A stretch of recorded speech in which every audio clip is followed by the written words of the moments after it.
मेरे प्यारे प्यारे भाइयों और मेरी मीठी मीठी बहनों और माताओं, आप सभी ने आज के विषय पर हमारे भाइयों के द्वारा, बहनों के द्वारा भिन्न भिन्न परंतु सुंदर सुंदर विचार सुने।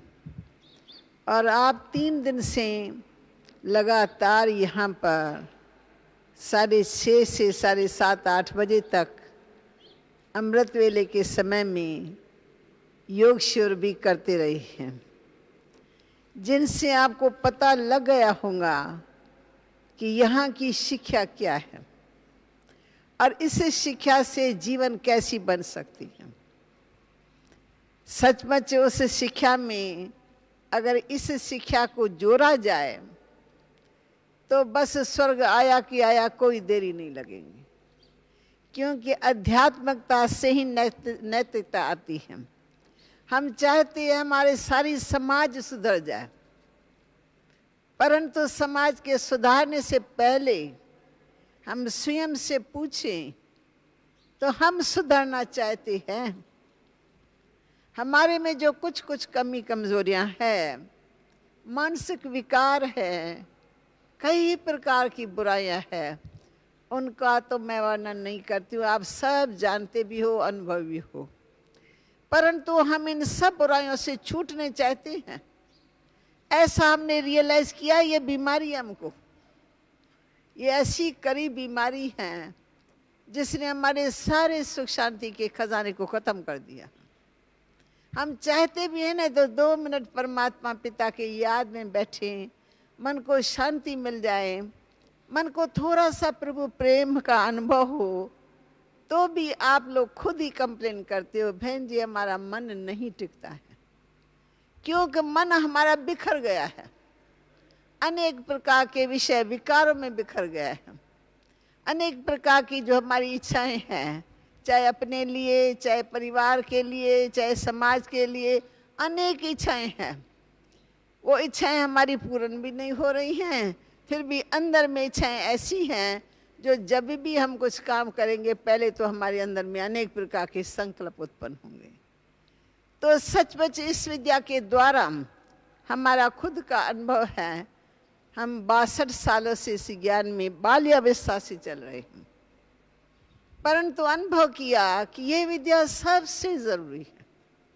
जैसे आप बच्चे को कुछ भी पढ़ाओ लिखाओ, BA MA तक आ जावे, परंतु आपके बच्चे को ये पता नहीं कि मेरा बाप कौन है, मेरा घर कहाँ है, मेरे संबंधी कौन कौन है, मैं इस जीवन में क्यों आया हूँ, मुझे क्या करना है। अगर ये पता न हो तो आप क्या समझेंगे ये कैसा व्यक्ति है। इसको अपने जीवन के लक्ष्य का ही पता नहीं है, इसको अपने फादर का पता नहीं, अपने घर का पता नहीं, कितना वो अजीब सा लगता है। तो सचमुच इस संसार में हम आ चुके हैं, संसार में हम चल रहे हैं, पढ़ाई बहुत अच्छी अच्छी कर रहे हैं, साइंस तो देखो कहाँ की कहाँ पहुँच गई है, परंतु सचमुच हमें ये मालूम नहीं कि मैं कौन हूँ। मैं आध्यात्मिक शिक्षा की जरूरत है, परंतु वो आध्यात्मिक शिक्षा है क्या, वो मैं चंद शब्दों में बताऊंगी, जिनका उत्तर आपको रोज मॉर्निंग के क्लास में मिलता रहा है। सिर्फ मैं आपका ध्यान खिंचवाऊंगी। सबसे पहला जीवन का ये क्वेश्चन है कि मैं कौन हूँ। मैं बोल रही हूँ, मैं देख रही हूँ, मैं सुन रही हूँ, मैं ये सब कर्म इंद्रियां चला रही हूँ, परंतु सचमुच इस बड़े शरीर के अंदर मैं हूँ कौन। मेरे को तो मैं जानती हूँ, ये मेरा हाथ है, ये मेरा मुख है, ये मेरी आंखें हैं, ये मेरे कान है। तो कर्म इंद्रियों के लिए तो मैं मेरा शब्द यूज करती हूँ, परंतु इन कर्म इंद्रियों को यूज करने वाली, चलाने वाली मैं कौन सी शक्ति हूँ, उसको जानना जरूरी है या नहीं। जिसने खुद को नहीं जाना वो क्या दुनिया को जान सकता है। ऐसे ही सेम मैं कौन हूँ, फिर मैं किसकी संतान हूँ, मेरा असली पिता कौन है, मेरा आपका सारे संसार का एक पिता कौन। हम उसके बालक हैं, मुझसे बोलती है तुम मात पिता हम बालक तेरे, तुम्हारी कृपा ते सुख गने रे। गीत तो बहुत अच्छा गाते हैं, परंतु हम पूछते हैं, अपने आप से भी पूछते हैं कि मेरा असली पिता कौन है, वो कहाँ रहता है, वो क्या करता है और क्या नहीं करता है, क्या मेरे लिए करता है मेरा पिता। तो मेरा पिता है कौन, उनका सही परिचय है ही नहीं। मनुष्यों के जितने मुख है ना, उतनी बातें परमात्मा के बारे में कही जाती है। जितने मुख है, हर एक से मैं पूछना शुरू कर दूं तो जितने मुख है, वो कोई कहेगा बहन जी मैं तो भगवान को, गणेश को मानता हूँ, मैं तो हनुमान को मानता हूँ, मैं तो फलाने को मानता हूँ। ये सब भगवान के रूप है। प्राइम मिनिस्टर, प्रेसिडेंट सब एक है। ऐसे है क्या? समाज में भी आप देखते हो, राज्य में देखते हो, प्राइम मिनिस्टर है और प्रेसिडेंट है, मिनिस्टर है, उनके आगे कई और ऑफिसर हैं। तो सचमुच परमात्मा है कौन, इसको जानना सबसे जरूरी है। फिर हम कहाँ से आए हैं, कौन सा हमारा देश है, हमें मालूम होना चाहिए ना। फिर हमको कहाँ जाना है। आज मेरा शरीर छूट जाता है, मैं ही जाने वाली हूँ, समझो, मुझे मालूम नहीं मुझे कहाँ जाना है। तो मनुष्य इसके बहुत अखबार में आता है कि मरने के बाद क्या, मनुष्य कहाँ जाता है। अरे मनुष्य खुद जाता है, उसको पता नहीं मेरे को कहाँ जाना है। जन्म मरण में आऊंगा या जन्म मरण से परे जाऊंगा, परे भी कहाँ जाऊंगा। अगर नरक में जाऊंगा तो नरक क्या ऊपर है? अच्छा, स्वर्ग में जाऊंगा, क्या स्वर्ग ऊपर है? कहाँ है स्वर्ग? कहाँ जाएंगे, कैसे जाएंगे, कुछ भी पता नहीं है। फिर हम कर्म करते हैं, परंतु कौन से ऐसे कर्म है जिससे हम सदा के लिए सुखी बन सकते हैं? कौन से ऐसे कर्म करते हैं जिससे मनुष्य सदा दुखी होता है? चाहे तन से दुखी है, चाहे मन से दुखी है, चाहे धन की कमी के कारण दुखी है, चाहे धन जास्ती है तभी भी दुखी है, परिवार नहीं है तो भी दुखी है, परिवार है तो भी दुखी है, नहीं है तो भी दुखी आज का मनुष्य, और है तो भी दुखी है, समाज से, राज्य से, सबसे दुखी। तो ये दुख क्यों हो रहा है, किसका क्या कारण है, ये दुख का निवारण कैसे होगा? ये सब जीवन की बहुत सारी बातें हैं। मनुष्य कहते हैं बहन जी धर्म के नाम पर मैं सच बोलता हूँ, नाम धर्म लगाएंगे, धर्म के नाम से मैं सच बोलता हूँ, पर धर्म क्या है? किसी से पूछो, भिन्न भिन्न भाषाएं। धर्म इन्होंने स्थूल धर्म बना लिए हैं, परंतु धर्म ये चीज नहीं है। धर्म माना ही सत्यता, धर्म में सत्यता है, सत्यता को जानना ही धर्म है, परंतु उसका भी ज्ञान नहीं है। ऐसे जीवन में कई प्रकार के हमारे सामने समस्याएं आती हैं। सब कुछ हम अच्छा करते हैं, सबको सुख देती है, किसी से वैर नहीं, विरोध नहीं, फिर भी हमारे ऐसे कर्म बंधन हमारे सामने आती हैं जो अंदर क्वेश्चन उठता है कि मैंने इस जीवन में तो किसी को दुख नहीं दिया है, फिर ये सब मेरे सामने क्यों आ रहा है, मेरे सामने क्यों आ रहा है? जरूर कुछ तो मैंने किया होगा ना। इस जन्म में नहीं किया तो अगला जन्म भी मेरा ही था, मैंने अगले जन्म में किया होगा, इसलिए इस जन्म में मेरे को सुख भी मिल रहा है और दुख भी मिल रहा है। तो ऐसे जीवन की कई क्वेश्चन है। मैं लिस्ट बताऊं तो बहुत लंबी लिस्ट हो जाती है, परंतु ये सब जानना, इसको ही हम अध्यात्मता कहते हैं, जो बहुत जरूरी है। इसके बिगैर जीवन अधूरी है, इसके बिगैर वो शिक्षा अधूरी है। इसलिए मनुष्यों के पास धन है पर सुख नहीं है, परिवार है तो भी सुखी नहीं है, समाज में मान शान बहुत है तो भी वो बन से पूछो तो सुखी हो, कहते हैं बहन जी नहीं मेरे को तो बहुत टेंशन है, मैं तो बहुत दुखी हूं। तो क्या कारण है, कौन सी कमियां है हमारे अंदर? तो हमको इस विद्यालय के द्वारा बचपन से ही, मैं 12 साल के एज में थी जब मैं इस विद्यालय में आई। 12 साल के एज में मेरे घर के पास में बाबा का, पिताश्री का घर था, तो मैं बाल्यावस्था में उसके घर में जाती रही। तब उसके जीवन में कोई नई बात नहीं थी, गृहस्थी आदमी था, बहुत अच्छा था, दान धर्म सब कुछ करता रहता था, अपने बच्चे थे, बिजनेस था कलकत्ते में हीरे जवाहरात का, परंतु ये ज्ञान नहीं था। अचानक उसके जीवन में एक नया मोड़ आया, डायरेक्ट परमात्मा के द्वारा, और उनको अनेक प्रकार की दिव्य दृष्टि मिली, दिव्य ज्ञान की बुद्धि मिली, जो ज्ञान की बुद्धि थी नहीं। ग्रंथ पढ़ते थे, गीता पढ़ते थे, अच्छे कर्मों में विश्वास था, सेवा भाव में विश्वास था, जैसे आम गृहस्थी करती है, अच्छों में अच्छा था, परंतु अच्छे को ये ज्ञान नहीं था। ये तो अचानक इसके जीवन में परम पिता परमात्मा ने, निराकार ज्योति स्वरूप ने, जिसका वायदा है हम सब आत्माओं के साथ, बच्चे जब धर्म की अति गिलानी होती है, अधर्म की और पाप की वृद्धि होती है, तब मैं स्वयं धरा पर आता हूं। अब धरा पर वो कैसे आवे? जन्म मरण में तो आ नहीं सकता है, जन्म तो ले नहीं सकता है, क्योंकि जो जन्म में आएगा उसको मरना भी पड़ेगा, लेकिन परम आत्मा वो जन्म मरण से न्यारा है। इसलिए वो कहते हैं मैं पर काया में प्रवेश करके, उसके मुख का आधार लेकर के, उसके थ्रू मैं ये ज्ञान सुनाता हूँ। तो मैंने अपनी आंखों से देखा, हमारे पूरे ईश्वर विश्वविद्यालय के अंदर जो भी हमारी भाई बहन हैं, उन्होंने सब ने देखा कि कैसे उस निराकार ज्योति स्वरूप परमात्मा ने उनके अंदर प्रवेश होकर के उनको दिव्य दृष्टि दी, दिव्य बुद्धि दी। नई दुनिया आने वाली है वो सब दिव्य दृष्टि में दिखाया, और ये भी दिखाया कि ऐसी दुनिया कैसे बनानी है तुमको, उनको आज्ञा दी। नया सत्य की सुंदर दृश्य दिखा करके उनको कहा ऐसा सुखमय संसार तुम्हें बनाना है।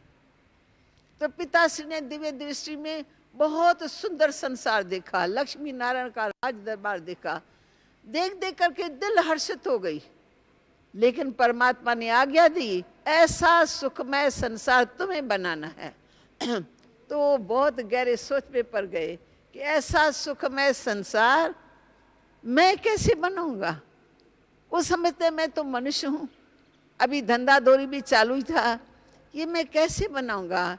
प्रभु जी मुझे आप विधि बताओ, मुझे आप नई शक्ति दो जैसे मैं ये कार्य कर सकूं। तो डायरेक्ट परमात्मा ने गीता ज्ञान उसके थ्रू हम बच्चों को दिया, जिसमें उनकी आत्मा भी ज्ञान सुनती है और उसके मुखारवंद से, मुख कमल से हम बच्चे भी सुनते हैं।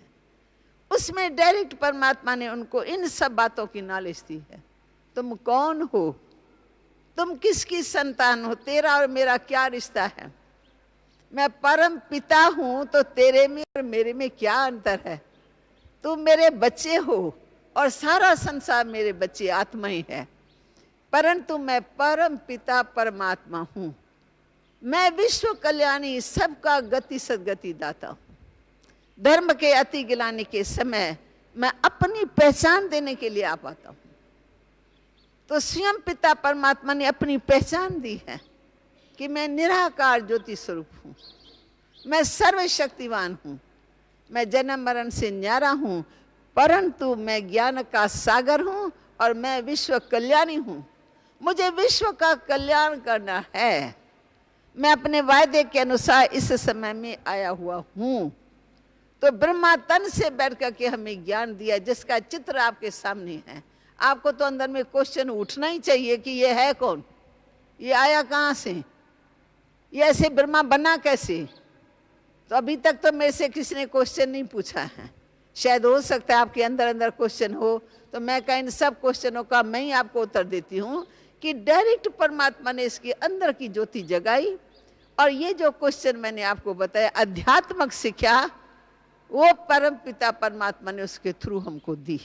जैसे जैसे इस ज्ञान को सुनते गए अंदर की ज्योति जगती गई, विकार भागती गई, बुराइयां भागती गई। हमको विकारों को जीतने के लिए मेहनत नहीं करनी पड़ी, क्योंकि सत्य ज्ञान में वो शक्ति होती है। वो ऐसा प्रकाश है, अंधकार अपने आप दूर हो जाते हैं। तो हमने तो नया चमत्कार अपने जीवन में देखा। समाज उठ गई एकदम।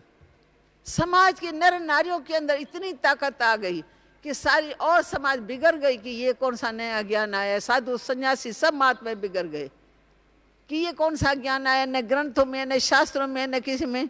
तो हम लोगों ने कहा कि बरोबर ग्रंथों में नहीं है, पहले हम भी ग्रंथ पढ़ते थे, परंतु ये डायरेक्ट भगवान की वाणी है।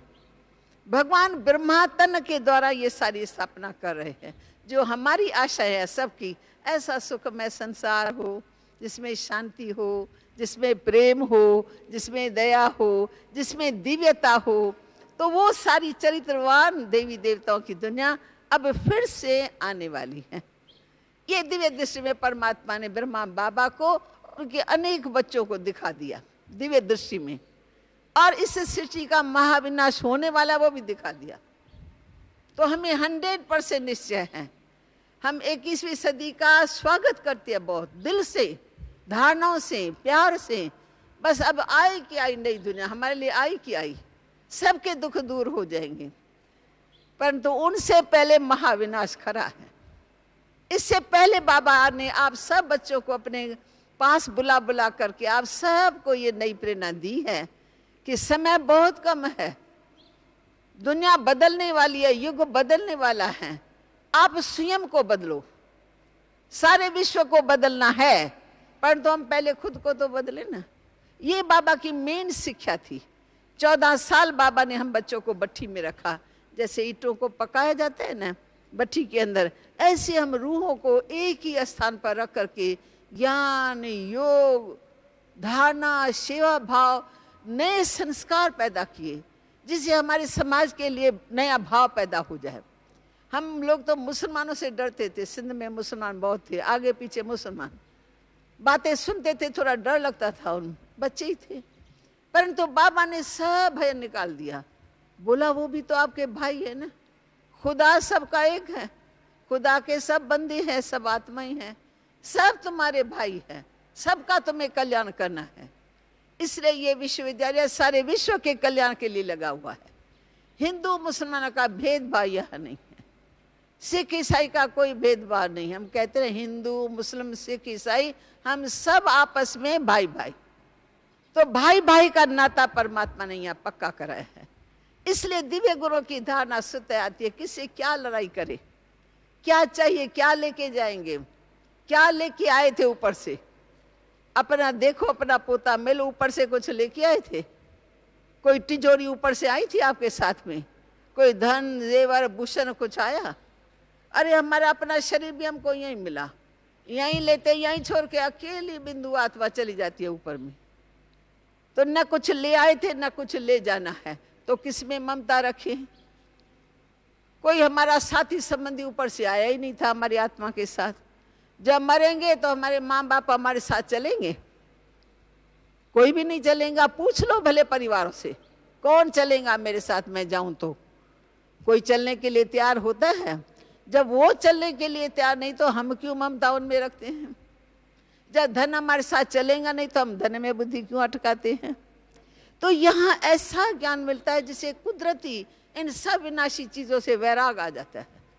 ये विनाशी चीजें माना ही विनाशी, अविनाशी एक ही ईश्वर है। प्यार करना है तो ईश्वर से करना है, सुख पाना है तो ईश्वर से पाना है। अगर कर्मों को जीतना है, विकर्मों को जीतना है, तो परमात्मा से योग लगा के नई शक्ति लेकर के हम अपने विकर्मों को जीत सकते हैं। विकर्म बनाया है देह अभिमान में आकर के, मैं फलानी हूँ, मैं फलाना हूँ, मैं ऐसा बैरिस्टर हूँ, मैं डॉक्टर हूँ, मैं इंजीनियर हूँ। ये देह के अनेक प्रकार के नशों के कारण ही हमने पाप कर्म की है। अहंकार में आकर के, धन के नशे में आकर के, ऑक्यूपेशन के नशे में आकर के। परमात्मा कहते ये सब तुम्हारे विनाशी ऑक्यूपेशन है। चाहे आज कोई पहलवान हो, चाहे कोई धनवान हो, चाहे कोई बुद्धिमान हो, सब इस दुनिया से ऐसे चले जाते हैं। एक सेकंड में आया परवाना, बना बाना, ये सेठ जी गया, तिजोरी नीचे है, सेठ जी की आत्मा ऊपर है, और तब तक वो तिजोरी में ममता रख करके बैठ जाता है। कितना मनुष्य का ज्ञान है, धन में मोह पड़ जाता है, तो भगवान से बेमुख हुए पड़े हैं। तो ये संस्था हमको सबसे पहले फाउंडेशन की बातें सिखाती है कि कैसे स्वयं को पहचानो। तब तक नहीं जाना यहाँ से। जो रोज रोज हमारी शीलू बहन आपको आके योग शिविर कराती है, इस बात को जानना अच्छा है, जरूरी है, अनुभव करना भी बहुत जरूरी है। आप फिर हमारे सेंटर्स खुले हुए जगह जगह, वहां पर जाओ, फिर रोज रोज ये अभ्यास करो। 5 मिनट का अभ्यास, 10 मिनट का अभ्यास करते करते वार वार करने से संस्कार बदलते हैं। संस्कार बनते ही है जब कोई कर्म बार बार करती है।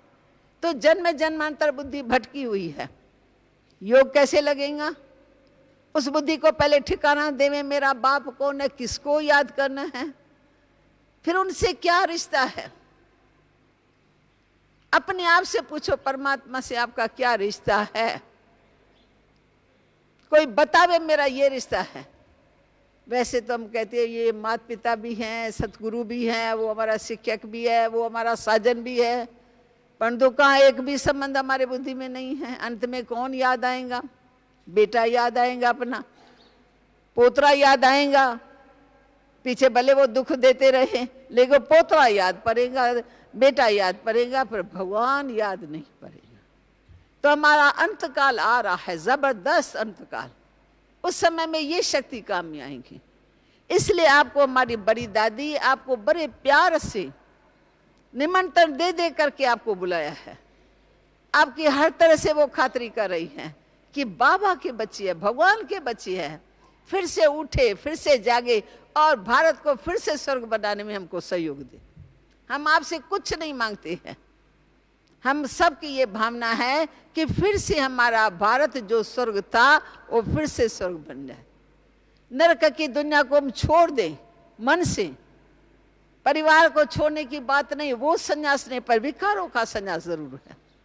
और पुरानी दुनिया की आकर्षण नहीं चाहिए, ये बहुत अटपटी आकर्षण है। आज ये सुख दिखाई पड़ रहा, कल सेकंड में खत्म। कुछ एक बम गिरे तो बस खत्म। सुख भोगने वाले भी चले जाएंगे तो जो सुख सामग्री वो भी खत्म। तो ये दुनिया अब विनाश के आगे एकदम खड़ी है प्लेटफॉर्म पर। इसलिए विनाश से पहले ही दादी माँ ने आपको बुलाया है। आप सबकी रूहानी सेवा हो रही है, स्थूल में भी सुख में भी।